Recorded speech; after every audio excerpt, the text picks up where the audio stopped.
Hey, Jojo. Oh,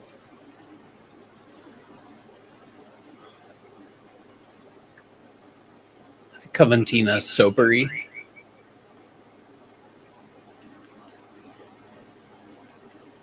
Trying to gonna be fine. From the UK, great. Oh, I'm sorry about your migraine. Hey, Dean, good to see you, buddy. Hey, Catastrophe. Book reports, yay. I told you I would. Pop Tardy. I miss you in Discords. What's up, Ange? Hi.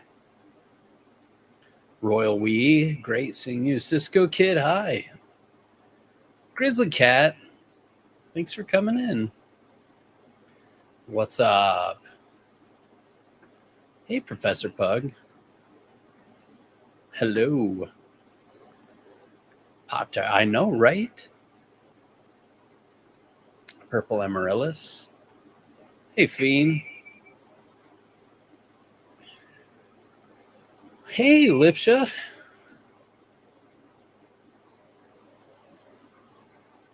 Digital. Hi.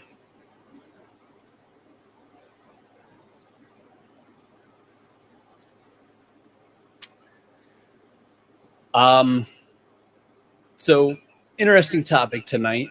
Um, let me present. Thank you all for being here. Um,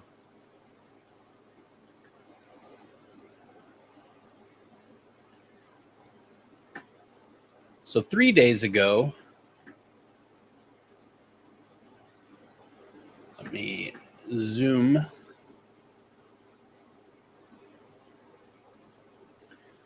3 days ago, there on 8/23/2024, the state of Indiana, Nicholas McLeland, submitted a motion to quash.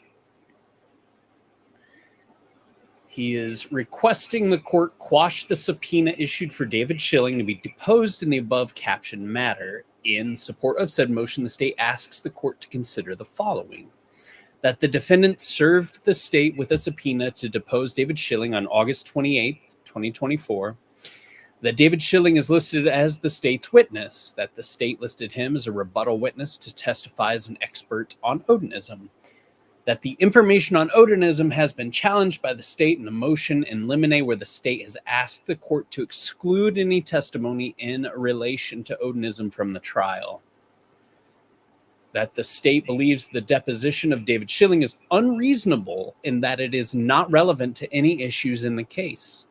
The state believes the testimony of the deponent is not relevant and is not exculpatory in any way to the defendant. Further, that a deposition is an effort by the defense to annoy, embarrass, or oppress the deponent or party. The deposition is set for August 28th, 2024. The state reached out to the defense to attempt to move the deposition until after the court has made its ruling on third-party motive, but the defense refuses to move the depositions. Blue ink, Nick, come on, man.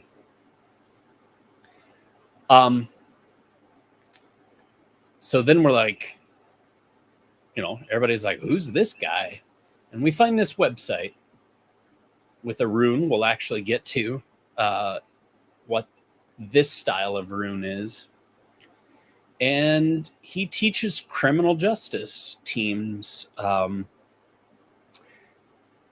And he has a couple books.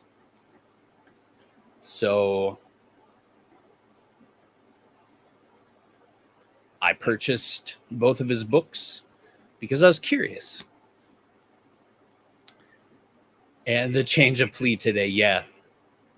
No, there was no change of plea. That was for a different person altogether. But people want to believe it so badly. But that's okay. I understand. So there are the jail intelligence manual. We will... I'll do this in a couple days. Okay, I'll read this probably tomorrow, and then we'll do a live about it probably in 2 days from now. This guy I read yesterday. It's like 120 pages long, and it reads quick.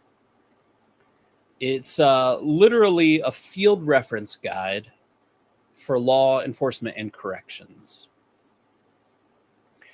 So I've got my phone. This is my phone camera as a guest on StreamYard here, so that I can show you this lovely book, and hopefully y'all can see it okay. We'll mess with it or whatnot. First, my review. I like him. I like DJ Schilling. I think he is rational. His research is good. He cites his sources, and just from reading this book, I feel like he's trustworthy. So, as you know, in any case, the defense and the prosecution are going to find experts to help them argue their points. Perfectly normal, and it is what it is. Do I have time for a few questions on the phone camera? Just message me on Facebook, Lipsha, and I'll explain it to you. So I just signed in to StreamYard on my phone. I've got it mounted to a thingy, and that's what this cord is you see here, and you can see the edge of the phone right there. If I go to this view, you can see the whole shebang. It's got it on a mic stand with a boom extension. My desk.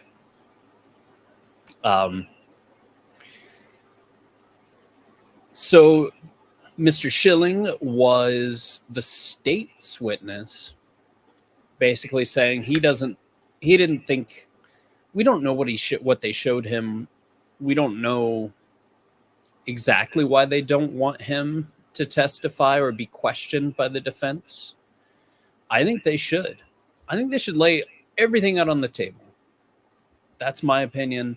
I know that's not how the real world works. Time for some purple drink.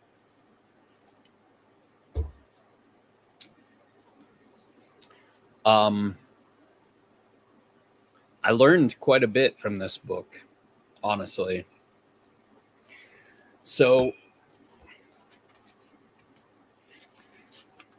I love this quote, actually. All a people need in order to rise up against tyranny is a leader bold enough to take up the banner. Tyranny literally is the government and law enforcement. You guys know that, right? Like it's generally not people who are causing tyranny anyway. The reason that's in there is because, and the reason for this book and the reason for this field guide, being a field guide, is because extremism has taken over Norse Germanic runes and symbols, and they use them in magical practices. They use them in ciphers to communicate with each other. And we'll get into that. It's pretty wild. So who should read this book? Well, if you're it says, if you're a gang investigator, police officer, probation, parole officer, intelligence analyst, correctional officer, or prison program specialist. Who should not? This is not a book for the spiritual seeker. It's straight up to help correctional and law enforcement identify threats. Period. Okay.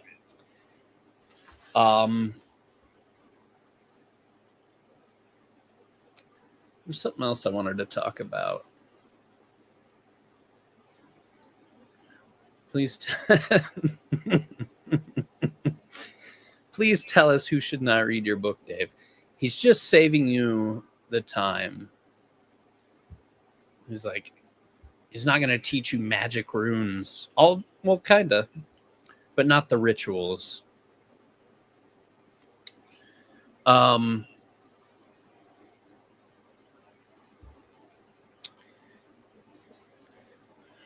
want to just like read this book to you, honestly, because there's so much excellent stuff in here.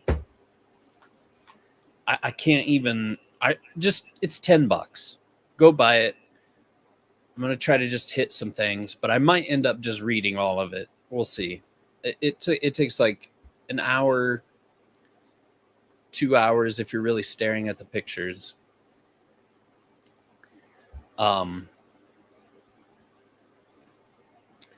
So basically, he's saying it's impossible to provide a guide to the Norse Germanic runes without providing some background about how runes originated. They are a system of writing and divination, having their common origin in the ancient people of Northern Europe, Asatru and Odinism.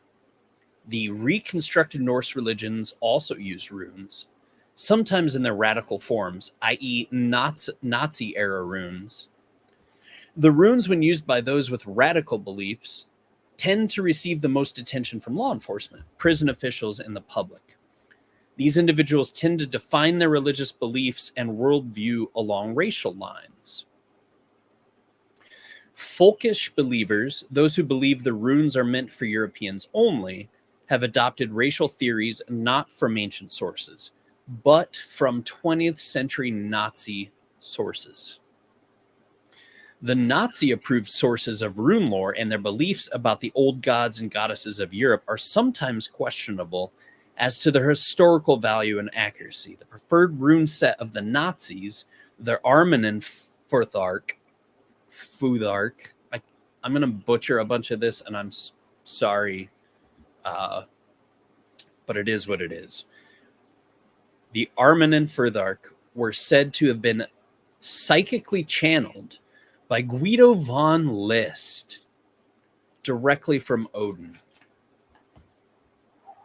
Sure they were, buddy. The Armanen runes are found on Nazi flags, jewelry, and other assorted items. The runes alone did nothing wrong. Those who adopted them as symbols of hate did. The reader should keep that in mind when judging those ancient symbols that predate modern politics. We will also examine how the runes are used in the modern era by radical groups as symbols of white supremacy and their use for creating coded communications in the correctional setting. Okay.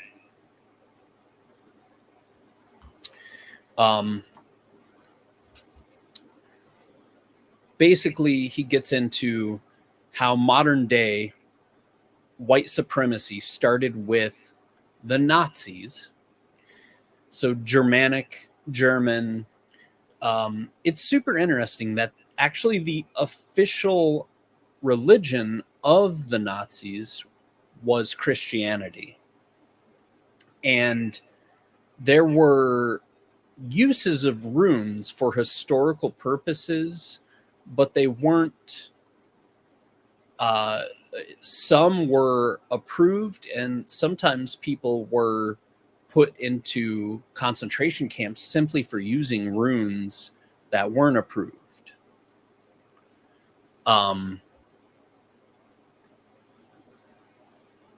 It's interesting. Unlike versions of Asatru and Odinism exist that appeal to different people, most believers... This is not... Maybe I need more light. And then my microphone, I'll have to move it a little bit. Another surprise to many on this learning journey, contrary to what many think in the 21st century, is that Adolf Hitler did not consider himself the founder of a new religion. He considered himself a Christian who saw a little utility for the runes, except as a cultural artifact.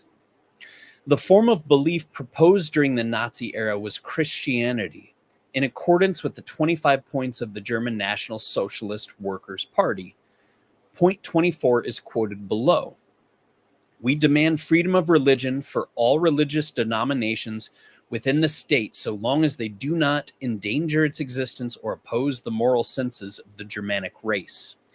The Nazi Party, as such, advocates the standpoint of a positive Christianity without binding itself confessionally to any one denomination. It combats the Jewish materialistic spirit within and around us and is convinced that a lasting recovery of our nation can only succeed from within on the framework, the good of the community before the good of the individual.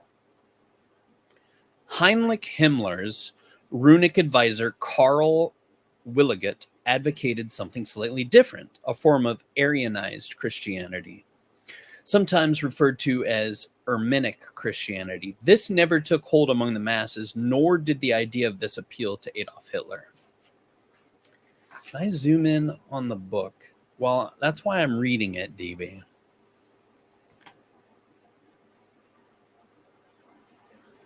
There we go. No, when we get to the images, I'll make sure that I zoom in better, okay? So, Adolf Hitler was more, it's not a perfect system. I'm trying it. This is my first time, and it is what it is, okay? One word at a time. Adolf Hitler was more interested in ensuring that the church and government were tied together legally, a binding that holds true to the present. Pagan practices and rituals outside of what some may have seen in the SS family ritual books were not encouraged. The German pagan believers living during the Nazi period in Germany were often denounced and thrown into concentration camps by the Nazis. One such individual, Frederick Marby, wrote extensively on runic spirituality as seen from the Germanic perspective. At the end of the day, the only religions allowed in Germany were approved by the Nazi Party. The official government-sanctioned religion was Christianity, as defined by the Nazis. You see how weird this is, that white supremacy, like, wear tattoos and shit of the Nazis, but then like the Nazi, and then they get like tattoos on their face of runes and shit, and then but Adolf Hitler and the Nazis were like anti doing this shit. It's a really fucking weird thing. Hey, thanks so much for joining. Appreciate you. You now have access to some Fight Club themed emojis or whatever, stickers.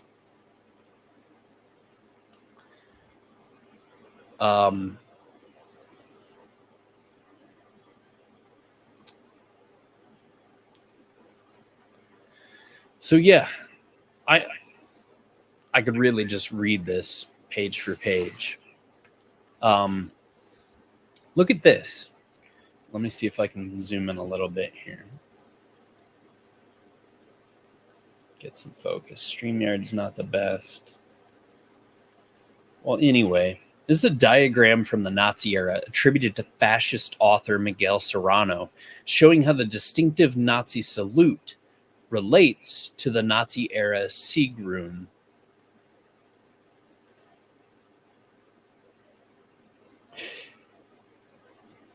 So he talks about this website, and I was going to share some of it, but I'll let you guys do that. It's WAU14.com, and they have coloring books for children to teach them the runes, teach them the names. It appears like brainwashing to me, but so does every religion and their coloring books for children. But it doesn't mean it is malicious, except WAU literally stands for Women for Aryan Unity. Okay. Legal issues. So this chapter is about basically in prisons, people have religious freedom. It's a right to everyone. It can be used therapeutically in reformation. Not that I necessarily believe people can change once past a certain age, and there's very little evidence to suggest it can. There are exceptions to that rule, of course. There are people who go to jail, learn, and then lead a good life after, but it's very rare. So, but it also warns about extremism in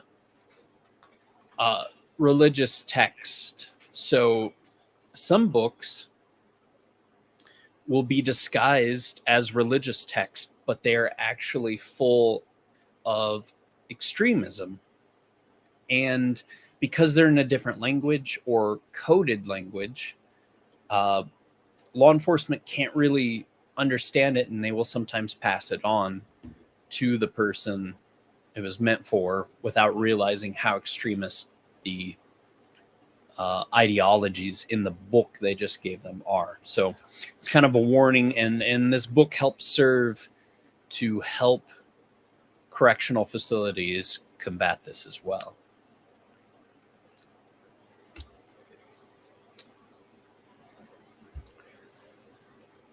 So the runes, or more specifically, the word rune, is one of the letters of an alphabet used by ancient Germanic peoples. The runes are an alphabet meant to represent the sounds of the language they record to transmit a message. The word rune can also mean mystery, mysterious, lore, wisdom, magical signs, as they were understood by the Old Norse and Germanic people who employed them. Oh, I know what I remembered. Holman had this book on his desk. Ange, help me out here. Someone went to his office and this book was sitting on his desk, which I respect. You sure did, buddy. Yes. I respect that.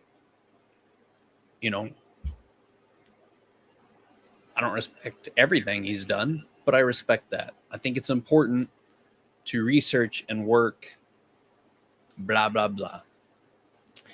So runes are words. They're magical signs. The origin of the runes as a writing system is a point of contention among scholars. Some scholars insist that the runes were born from written Greek. Some say North Italic, while others will say that Latin was the source of the runic system of writing. And others will say the Semitic languages, such as Hebrew, fathered the runes. Wouldn't that be fucking ironic? I hope they discover and then that's the truth one of these days. That would be amazing.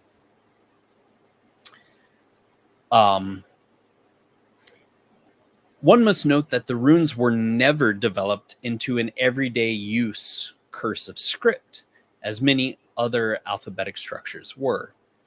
The runes, more specifically the Elder Futhark, the oldest and most widely used rune set, did not find widespread use until after 200 AD. However, the use of runes as symbols to transcribe spoken language into writing dates to approximately 50 AD. The history of the runes is tied deeply into archaeology. So runes have really only been around for a couple thousand years. The earliest runes so far date back to 50 AD. Runic history spreads back through time over 4 specific time periods. The Elder, dating from the 1st century AD to around 800 AD. Oh, so they go back pretty far, so like 3,000 years. The Younger, dating from 800 AD to 1100 AD. Wait a minute. I'm getting this wrong. They go back about 2,000 years, and then from, good Lord, maybe I'm tired or something. It doesn't matter. I'm allowed to be wrong. So from the 1st century to around 800, from around 800 to 1100 was the Younger, And then the Christianization time period, which led to the decay of runic lore knowledge. Lastly, the time from 1600 AD to present, where runes were once again studied. Armanen runes were developed in the 1900s by Guido von List, a Nazi. The modern study of runes was first undertaken by Johannes Berkus during the time of the Renaissance. Burius was among the first to view the runes as being a mystical, magical object. During this early period, others such as Olaf Redbeck Sr. and Anders Celsius, famous for his temperature scale, traveled around Sweden studying the rune stones that still exist. Because of these early studies, a school of Germanic linguistics surrounded the runes, was developed to study the runes, their meanings, and applying them for the purpose of divination and spiritual insight. The accompanying examples on the next page depict how the shapes of the runes changed as they developed over time. This is a rune stick. You're a rune stick. From the Wharf and Bergen provides an example of mischievous use of runic writing. The lines in the beards of these men comprise a message written in cipher runes. We're going to learn about cipher runes here in a minute.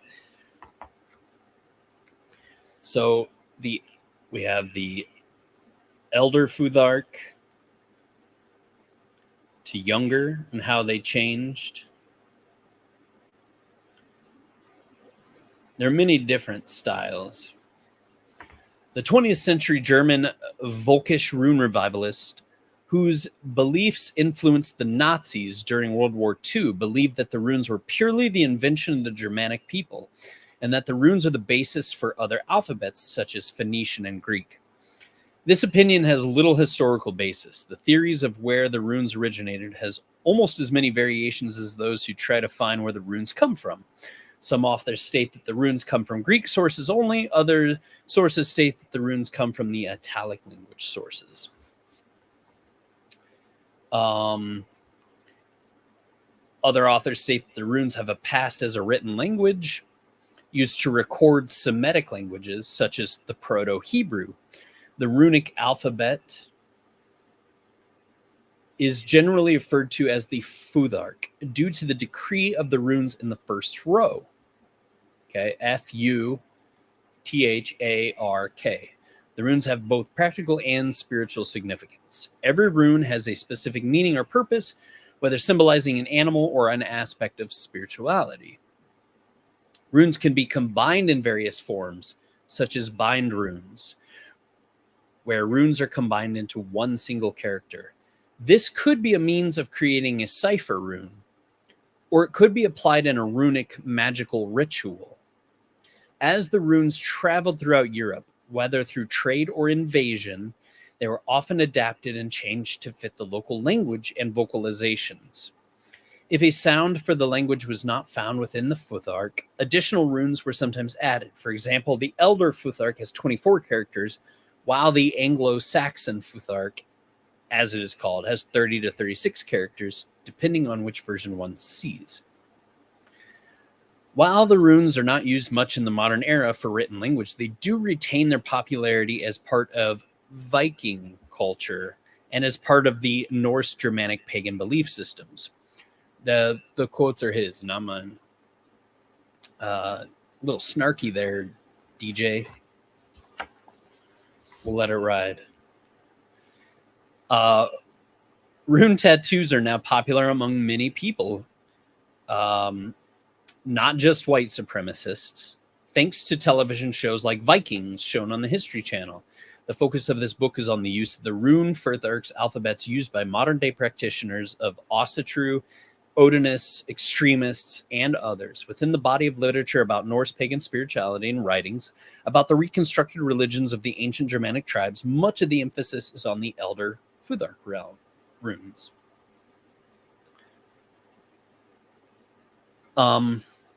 So there's popular sets and lesser known rune sets. You'll get to see all of them. Oh, the Icelandic rune staves, used to dream about whatever one desires. Runes are often combined into complex ligatures called rune staves, used to perform magical workings. Magical rune staves in Iceland have been used in Iceland for over 1,000 years. So, chapter 4 is about the rune sets. A Germanic family tree, and how the language changed. Oof, I'm not good at this, but I'm trying. I'm trying, people. And how they moved. And this is the Elder Futhark. I know I'm butchering that name. I'm sorry to you non-white supremacist Odinists and Ossetru Rar. So something I think I missed earlier is Ossetru considers like all the gods in the pantheon, whereas Odinists are solely dedicated to Odin. An IgG family tree.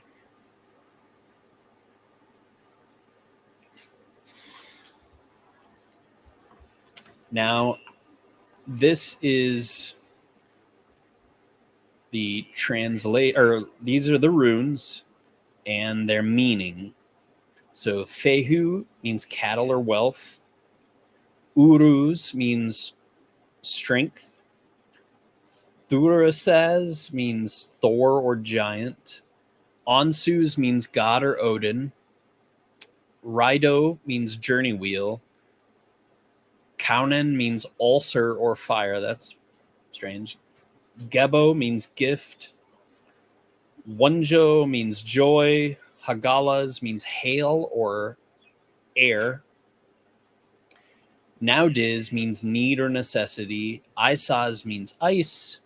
Jera means year or harvest. Elwaz means yew tree, tree of life. Perth means unclear meaning. Algiz is elk protection or elk or protection.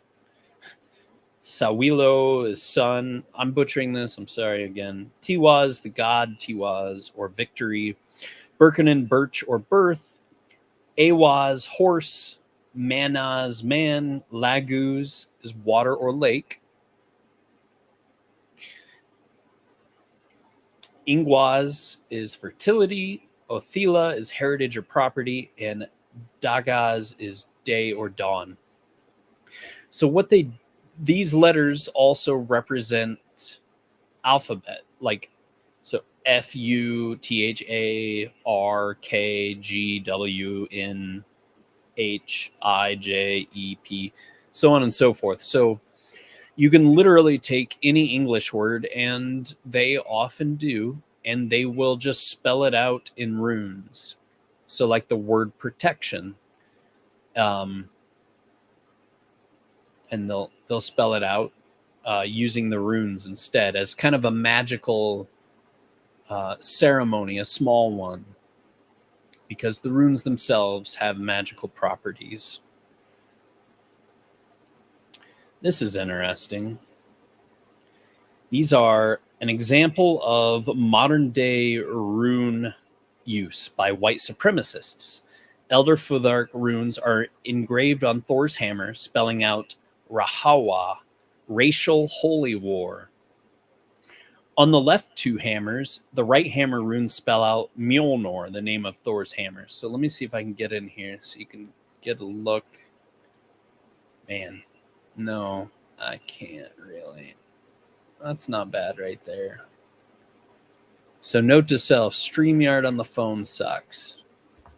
Fair enough.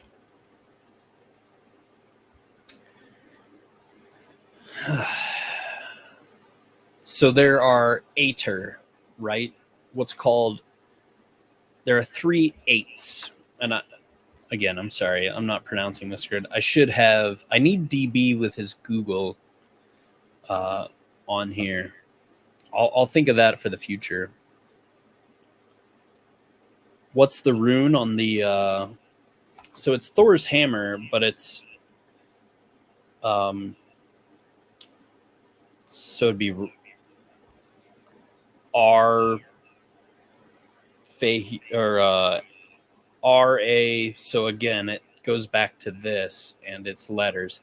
It's not that hard to look at these letters and realize what they are. Except for Ansu's looks like an F, but it's an A. So it's like, TH. I guess that's a J. An S, T, B. Actually, Bluetooth, the symbol for Bluetooth comes from, I think we'll see it a little later, their runes combined. So Bluetooth is actually a bind rune, and we use it every day. So these 8s, this is important because when we get to the ciphers, we'll need to understand these 3 8s, as they're called. So the first 1, 2, 3, 4, 5, 6, 7, 8. It's funny, it's spelled AETT, but it is also 8 runes. So the first 8 are Frey, the second are Haggle, and the third are Tyre.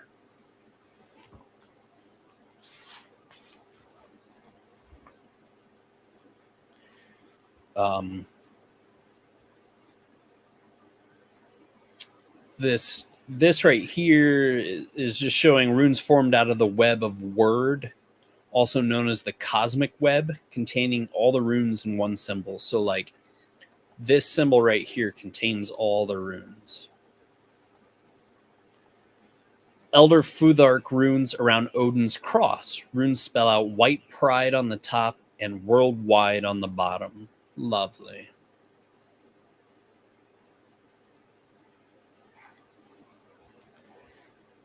So then we get into the younger Futhark.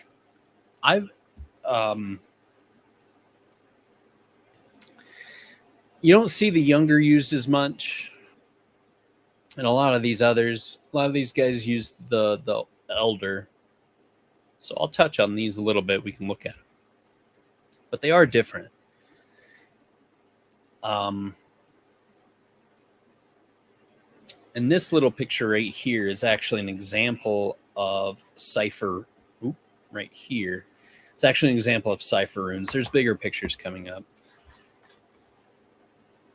So this is the Anglo-Saxon Futhark and their transliterations.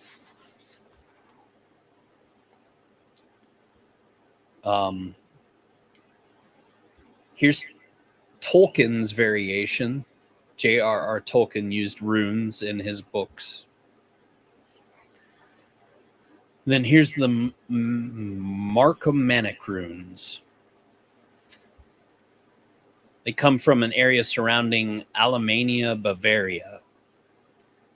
They're different. There's medieval runes. The Delacarlian runes. The Icelandic Futhark, or Hegel. See, and this is something else too we have to consider. If we want to piece this together in relation to the Delphi murders, we need to figure out which rune set would apply.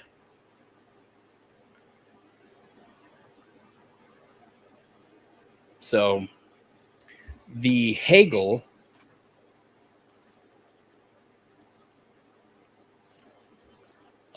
does not appear in the Elder Futhark.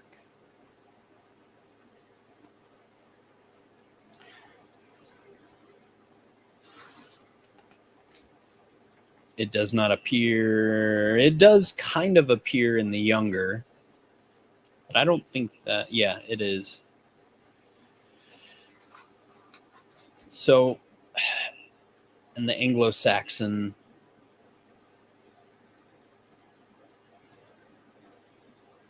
but it may change the meaning of certain things. Wingdings, yes. Yes.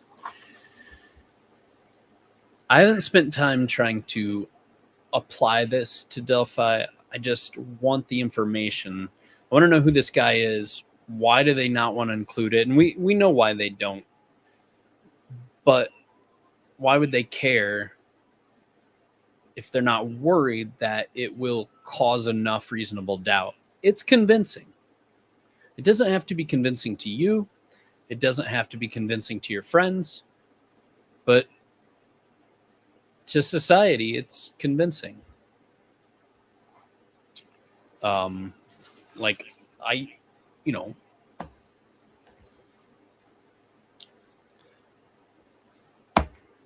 this doesn't appeal to me in any way, runes, and I've never really studied them, and that's why I wanted to know this book and kind of look at it from an expert that the state themselves called. I want to know what they know, and one day I will.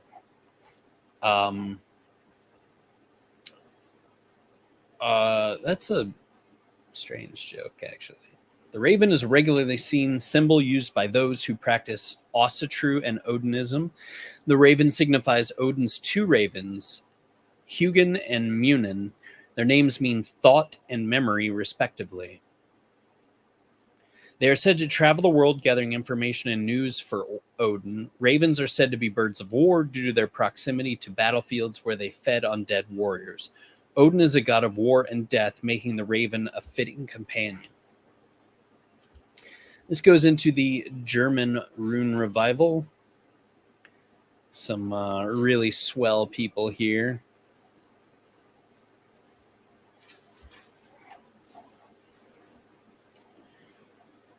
Guido von List's the Armanen runes. And we've seen these symbols. And this is interesting to me.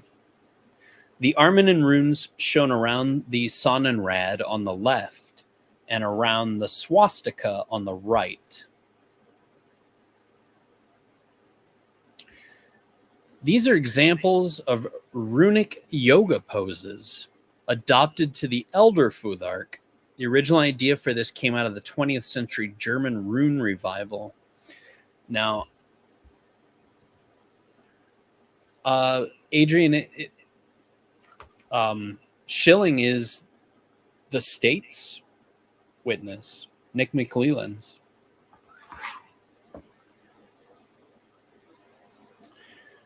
So this fascinates me a bit.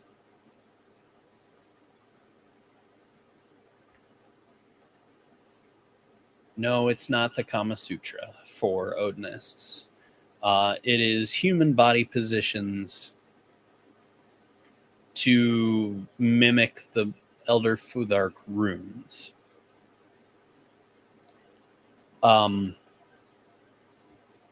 So, StreamYard, you're killing me with the camera here. Let me try this one. You guys don't need to see. Oh, yeah, that's much better. But it's mirrored because I'm prettier mirrored. I guess. I don't know. It's not true. But this is intriguing. Maybe I can scan. Oh, there I am. Maybe I can scan some of these and put them up and let people smarter than I take a look at them.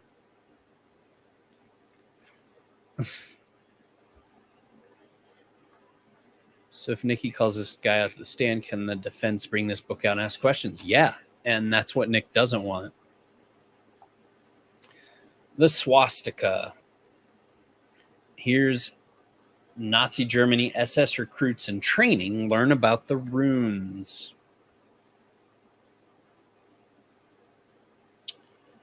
We all know that symbol. The swastika is the German heathen sign of Donner, aka Thor. During the 19th century, the swastika emerged as a symbol of German nationalism and was adopted by the Ehrhardt Brigade and Freikorps units, paramilitary National Socialist units. The swastika was also adopted by the brown shirts stormtroopers of the Nazi Party, led by Ernst Röhm. The swastika came into prominence as the main symbol of the Nazi Party, appearing on uniforms, armbands, medals, rings, other jewelry, flags, silverware, and anything else capable of being printed on. The ancient swastika was also once known as a symbol of good luck until it was corrupted by the Nazis. So I have a piece of pottery that was my great-grandmother's, and it has swastikas on it. And I was like, what the hell is this? And my wife, being the smart one, she was like, yeah, it's probably older than when the Germans took it over. I was like, I don't know. Maybe great grandma was a fucking Nazi or something. No, she wasn't. Of course not. Because that pottery was from the early 1900s, before the Thule Society, Thule Society, that's how you say it, before the National Socialist. They were used as a symbol of good luck, and they put it on a bunch of stuff. Grandma just caught strays. Great grandma. Maybe grandma, I don't know. Swastika tattoo on modern era white supremacist, along with SS motto, Mein Ehr heißt Treue. However you say that, I don't know. My honor is loyalty. Gross. The swastika, as popularized by the Thule Society, an influential organization that predated the Nazis.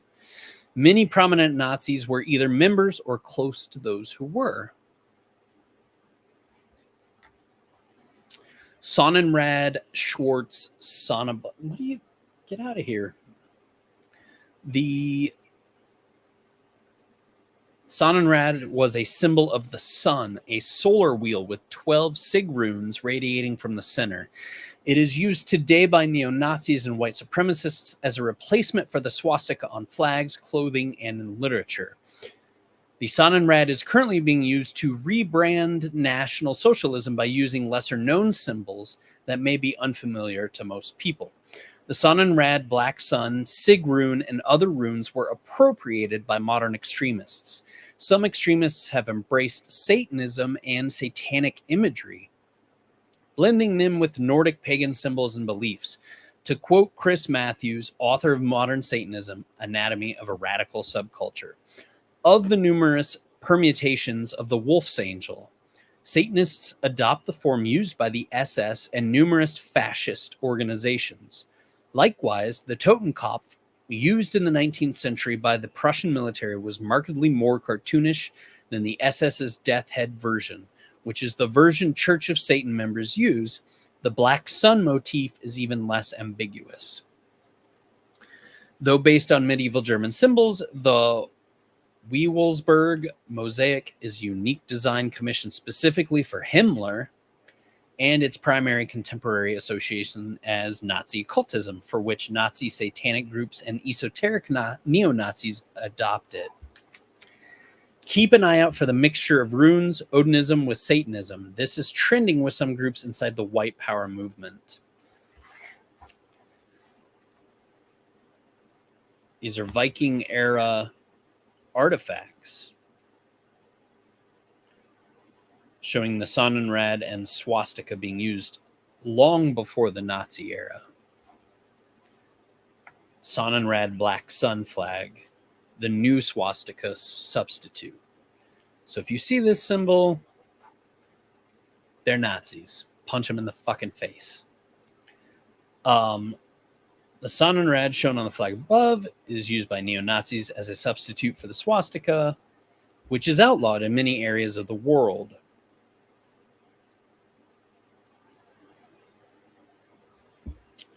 This is Ukrainian. Sonnenrad in Ukrainian Azov battalion patch with Wolf's Angel rune symbol. Weird. Sonnenrad tattoo with Odal rune in center. The Black Sun Sonnenrad on a neo-Nazi t-shirt. The Terror Crew is coming. Gross. The Sonnenrad inlaid onto a floor in Wewelsburg Castle, the spiritual home of the Nazi Schutzstaffel, the SS. The Sonnenrad swastika variation surrounded by Elder Futhark runes. Note the mix of older runes in place of Armanen runes. Interesting.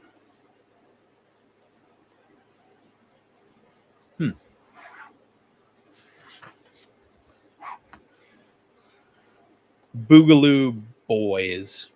Fucking Jesus Christ. Fucking losers. DixieGiftShop.com. This is the dumbest shit I've ever seen. The Sig rune, also known as the Sig rune, is symbolic of victory. Walter Heck, a graphic designer and member of the SS employed by the badge manufacturing firm of Ferdinand Hofstadter, designed the SS logo of two Sig runes side by side. They really needed a graphic designer for that. The Sig rune was used by the SS for the duration of their existence. The Sonnenrad Black Sun pictured below consists of 12 radial Sig runes, all radiating from the center of the symbol. Shown on the left is the logo of the Nazi Schutzstaffel. Schutzstaffel, I don't care how it's pronounced, was an acronym for the SS. Okay, literally meaning protection group. The SS logo consisted of double Sig runes to represent the double S abbreviation of the SS. The symbol is a popular tattoo amongst neo-Nazis, commonly referred to as lightning bolts. The double Sig runes hold a deeper meaning among neo-Nazis. A tattoo of the double Sig runes usually must be earned through an act of violence.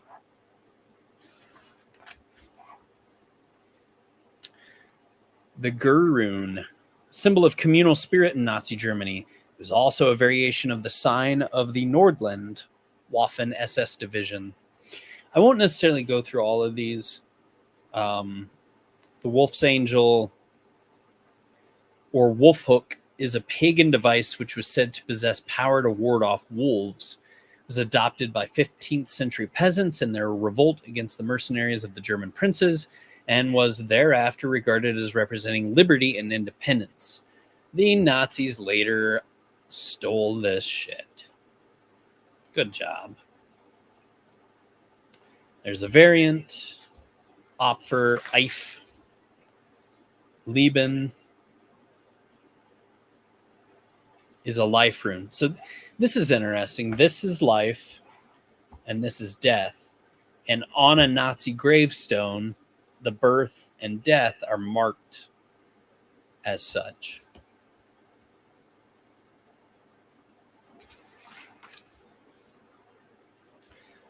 Tyre rune. Tyre is the god of war, and is symbolic of leadership in battle.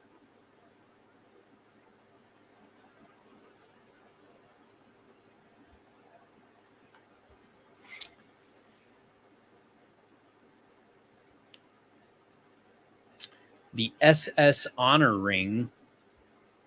This is a ring close up, showing Hegel and Heichelsen rune symbols. Heichelsen, sure, is a prosperity symbol representing success and good fortune. It also appears on the SS honor ring, Death's Head ring, shown below. The Hegel rune stood for the fanatic faith that was expected from all SS members. It is also found on numerous ceremonial objects, such as items used at SS weddings.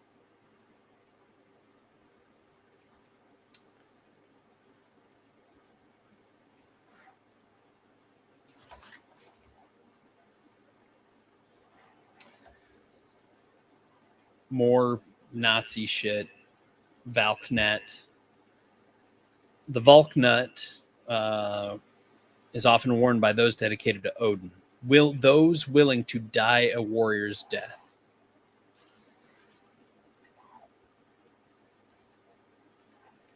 Wotan or Odin, Wotan.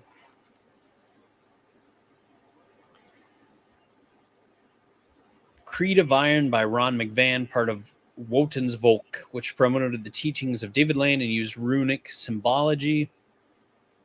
Lane's teachings on Norse paganism permeate prison Asatru Odinism up to the present time. Note the Odal runes in the cover art. The base using the Opfer Iwaz rune on their flag. And they're wearing those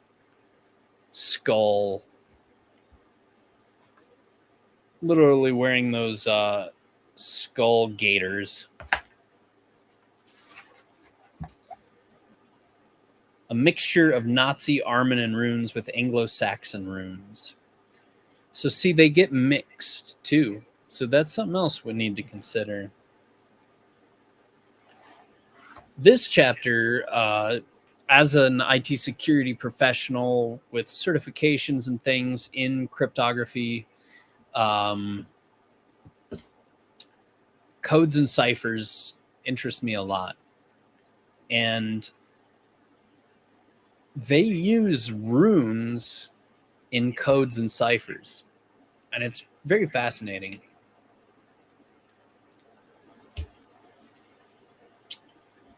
So he has some cheat sheets you can download from his website to help you. We're going to learn about some of these.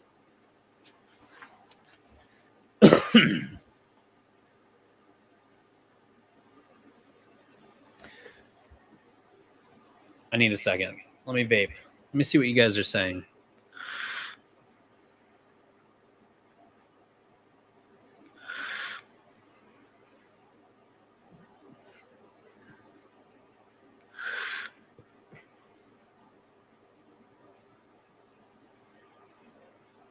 Vape it out, bro. Hey, this is going long. Actually, longer than I thought it would. But it's a good discussion. And it's something that, you know, what did this expert think? Hey, Paradox. Welcome in. Vape your little heart out. You know it.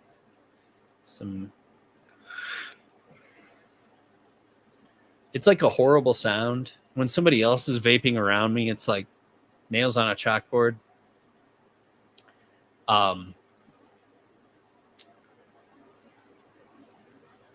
I can't do ASMR either. I absolutely hate it. So let me mute just a second.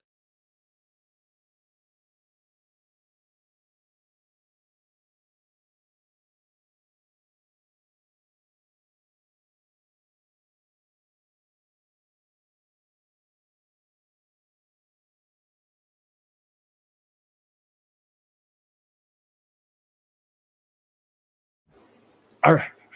That was wonderful. Let's keep going. Not too much longer. The rules of runic writing. I'm guessing the same fiend. Runes have no fixed direction for how they are written. It is possible to write them from left to right, from right to left, from top to bottom, and vice versa. Modern day users of the runes either write words phonetically or with actual spelling, sometimes using a mix of the two. This makes the decoding of runic writing challenging at times. Of course it does. The division of words, the spacing we tend to put between words, may or may not be used. Writing a sentence in runes can often appear as a continuous word due to no spacing being used. Let me give an example. Basically, runes can be written like this sometimes, with colons differentiating the words. and sometimes they just run together. You can almost read it. Runes can be written like this sometimes. Runes can be written like this sometimes. It's literally what it says. The Elder Futhark runes can also be used to write actual spelling. At noon, get the officer, as shown above. So this is at noon. See, I can't read it. I was bullshitting you. You bought it, didn't you? This actually says, at noon, get the officer. Those who use runes for coded communications within prisons and jails may write their messages either in runes, as shown above, or may use a cipher rune, as shown below. Below is the same statement, but written backwards. Okay. We talked about the Aether earlier, and now we're going to see the importance of that. So Frey, Hegel, and Tyre are the three sets. So often this chart shows how to decode the different styles of ciphers. So the first one would be which eight to use, and the second part of that will be 1 through 8, and that will give you the answer to the cipher. So here are chest runes.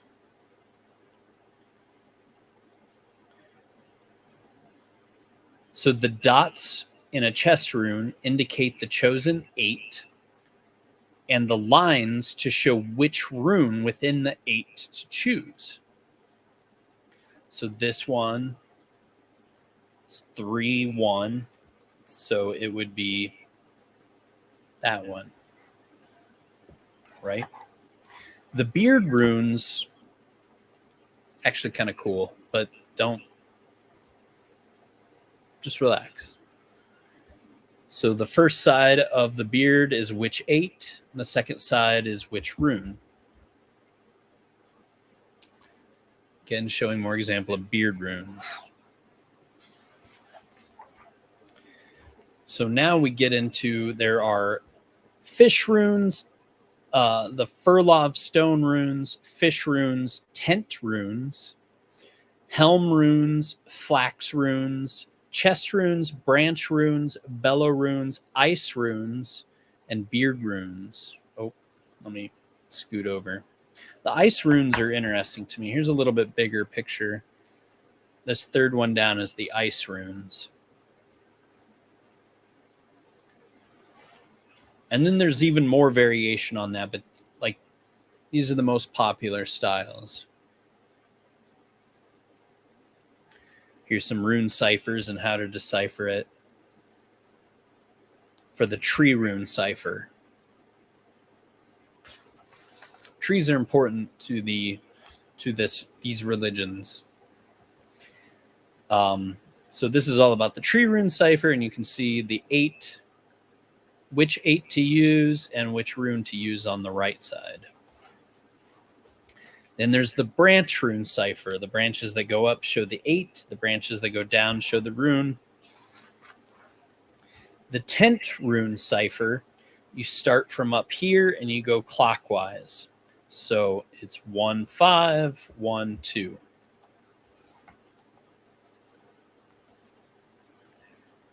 So this really is a field guide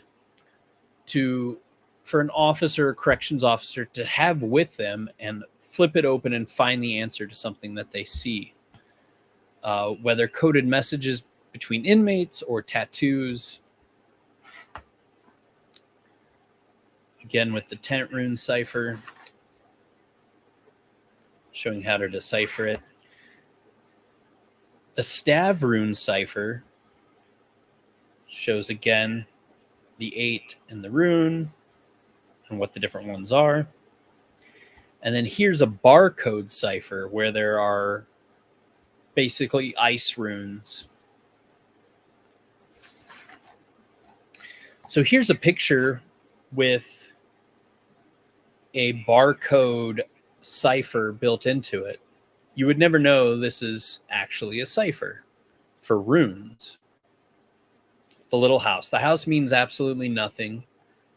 The fence posts or whatever these are the actual cipher to the runes.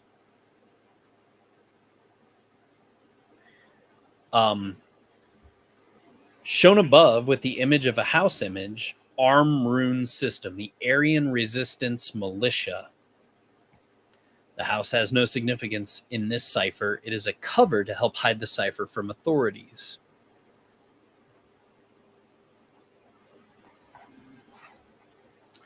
The Uthark rune configuration.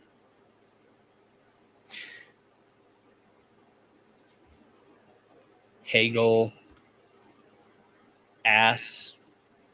Ass looks more like an F. Lagu.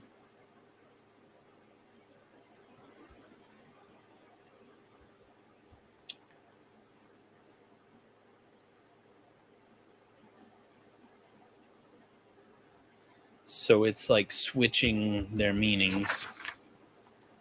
And then here's a gentleman with runic ciphers being used as tattoos. Tent runes are visible, as are the circled branch runes that spell out Ekvitki, or I the Magician.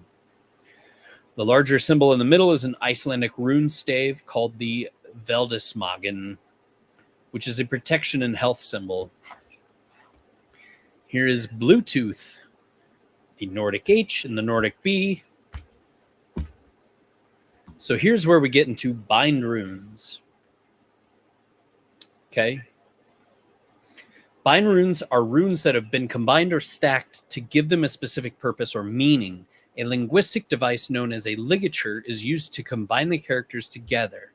Bind runes, while known to stand as symbols with meaning, are also used to cast spells or to create rune combinations meant to create spiritual or magical change in one's environment.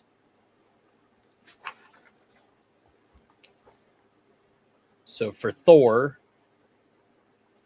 this is the image of, this is the bind rune for Thor, combining Therisaz, Othila, and Rado for Thor. Here's Dawnbringer, a bind rune created from Dawnbringer. And this is the wolf bind rune. This is a bind rune for success. The Aegis Shaljamur, or Helm of Awe, is an Icelandic runic symbol said to confer the power of invincibility in combat. This is the Icelandic compass, whose name means signpost. It's a magical stave that helps the bear to find their way through rough weather. Here's a bunch of people with tattoos of these, of rune staves. Satanism. So this gets into the Order of the Nine Angles, okay, who combine Nazism with a form of Satan worship where they condone violence and murder and rape. Literally, they're the worst of the worst. It's self-initiation. I like how he differentiates Anton LaVey Satanism and how it's really just about worshiping yourself and doing good for your community and the betterment of humankind, which is accurate. And Schilling is very respectful to religions where respect is important. This book is about extremism. And what is extremism? Extremism is where when people want to murder people simply for existing in a condition that they can't control, having the wrong color of hair, the wrong color of eyes, the wrong color of skin.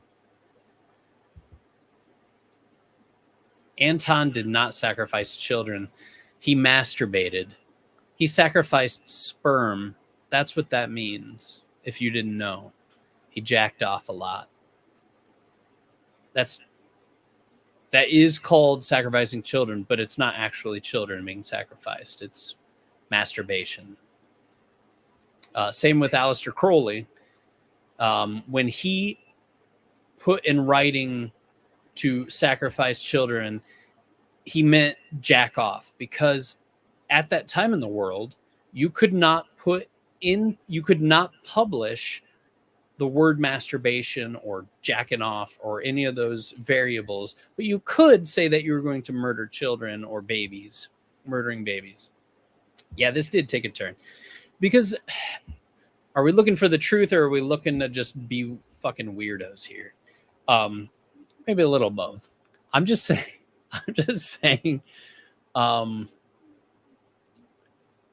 there, Anton LaVey didn't kill babies. Look, I don't care. I'm not a LaVeyan Satanist. I don't care, but I've known people who were Satanists at one time. They never hurt anyone, literally never desired to or anything. There are religions we don't understand. Not all of it is instantly evil or bad.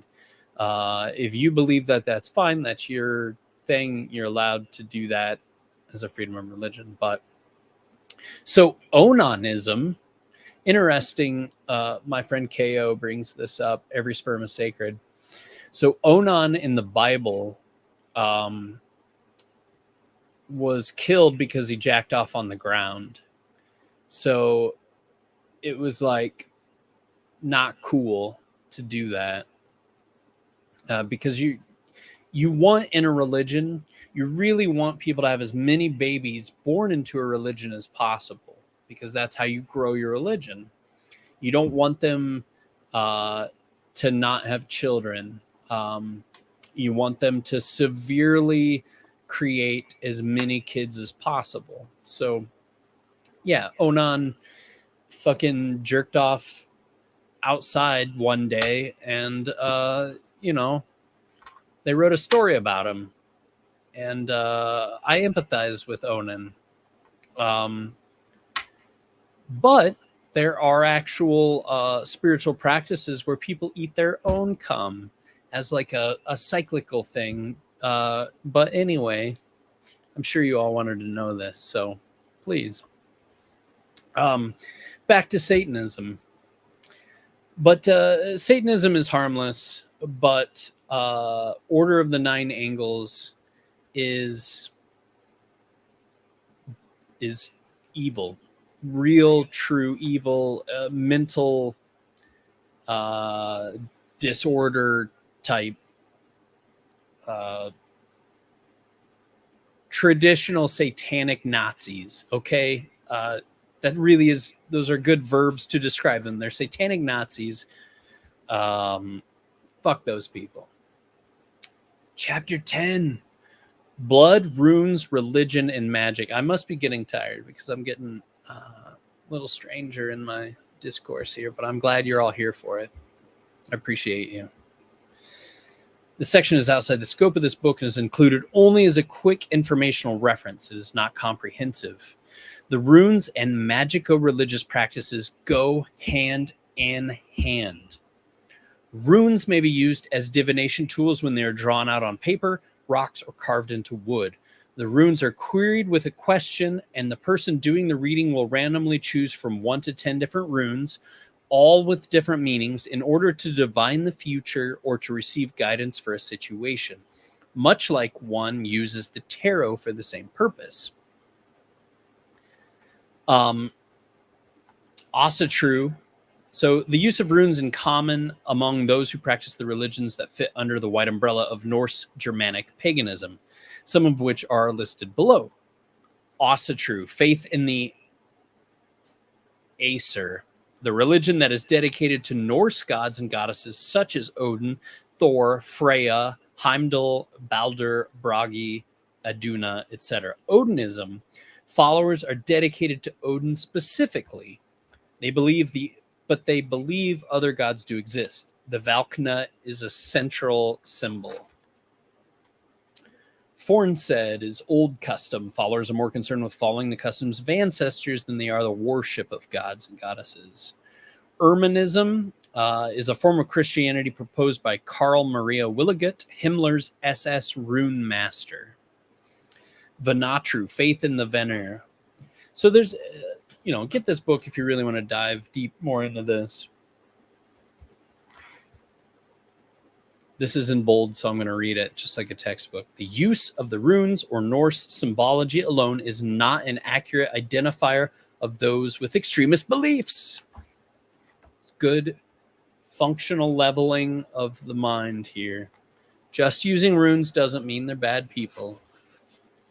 But certain runes definitely mean they're bad people. So spell work and divination.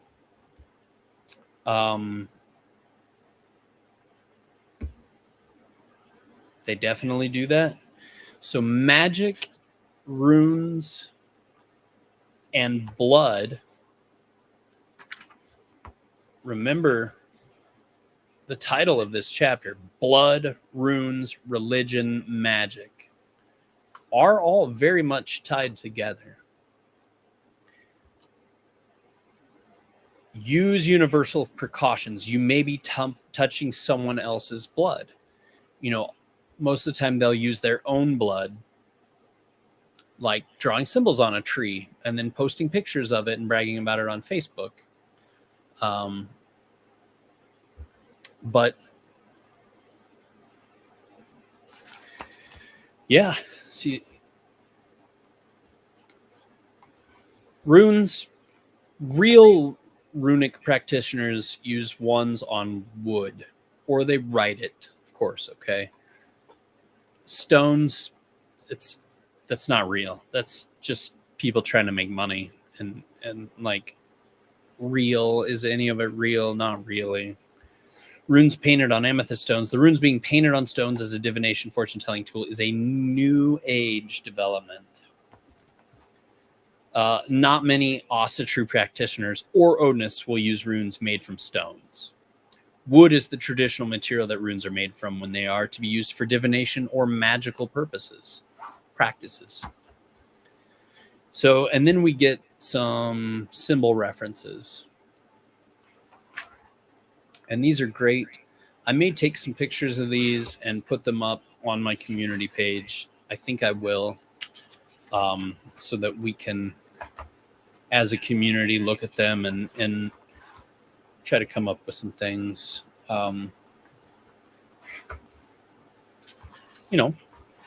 Better educate ourselves in matters that are important to us. So look forward in a couple of days to this. This intrigues me also.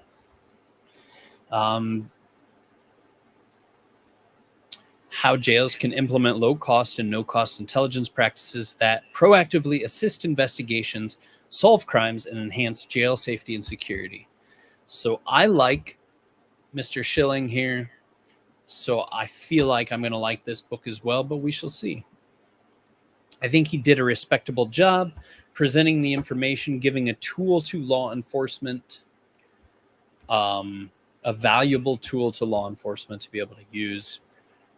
I didn't think I'd like this guy, but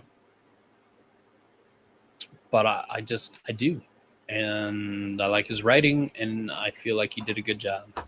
And I think they should get him up on that stand, and I think both sides should be able to question them. And let's get the info out there, and let's learn, and let's present anything that's relevant. Put it all on the table. Let the jury make their decision, okay? That's my theory. I know that's not reality. It'd be a lot cooler if that's how things were, though. So I'll see you all in a couple of days. Thank you so much for hanging out with me.